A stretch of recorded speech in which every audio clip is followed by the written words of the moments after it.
Hi everybody, Dr. Nemechek here.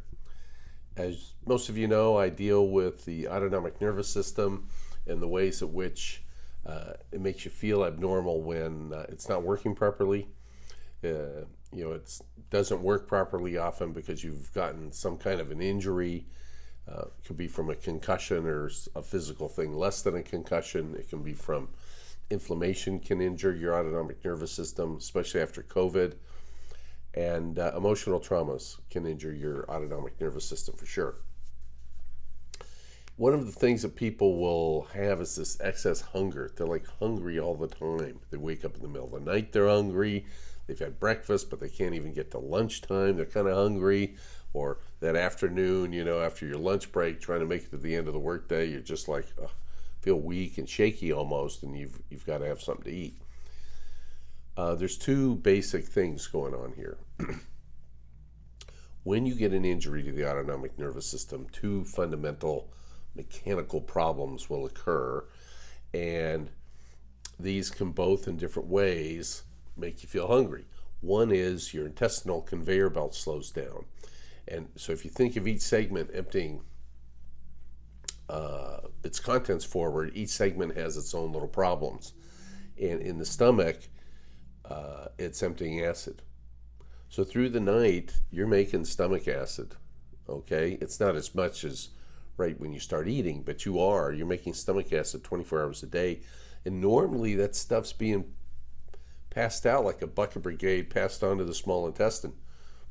If you have a injury to the autonomic nervous system you haven't recovered from, that won't happen, and the acid builds up. Now, some people just feel nauseated, okay, when it's real bad.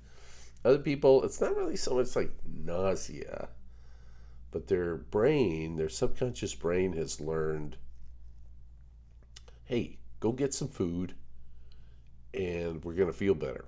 And what happens is food, especially like almost anything, quite honestly, will stimulate the stomach to empty. And there goes the acid. We all kind of grew up with this when we were kind of sick and not feeling well. And Mom said, here's some crackers. You'll settle your stomach. It actually is helping to neutralize the acid and then having it pushed out. Okay?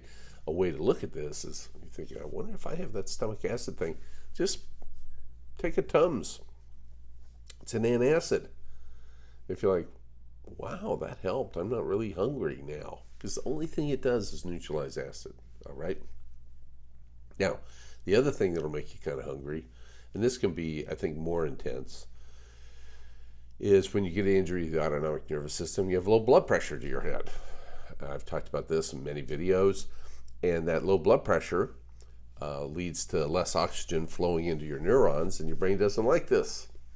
And what happens? Well, the brain learns that foods with carbohydrates, salts, and then liquids boost blood pressure. Okay, and that boost of blood pressure gives the brain more oxygen. It's like, ooh, that feels good. And so the brain will like more food. So you're trying to watch your weight. You've had a little tiny something for breakfast, and you're trying to make it to lunch, and you're just like, oh, your brain is basically yelling at you, we need more oxygen. You go to the pantry and get some of those salty pretzels now, or whatever it is in the pantry, and you're like, and you eat that. You can feel weak, you can feel shaky. This is not low blood sugar. Low blood sugar is a pretty rare problem, okay? Low blood sugar often happens when you're asleep, laying flat, so it's not a blood pressure issue. This is from an injury, okay? So you can get it from the stomach not emptying, maybe do a little Tums to see if that works. And then if you're hungry, what you can do is, we have people drink some chicken broth, heat that up at work, get the salty kind. You want the salty kind. And people will drink that like a little cup of tea or something, and wow, boost their blood pressure. It doesn't have much calories in it, okay? And it's a simple test. So hope you find all those pointers useful. Everybody have a great day.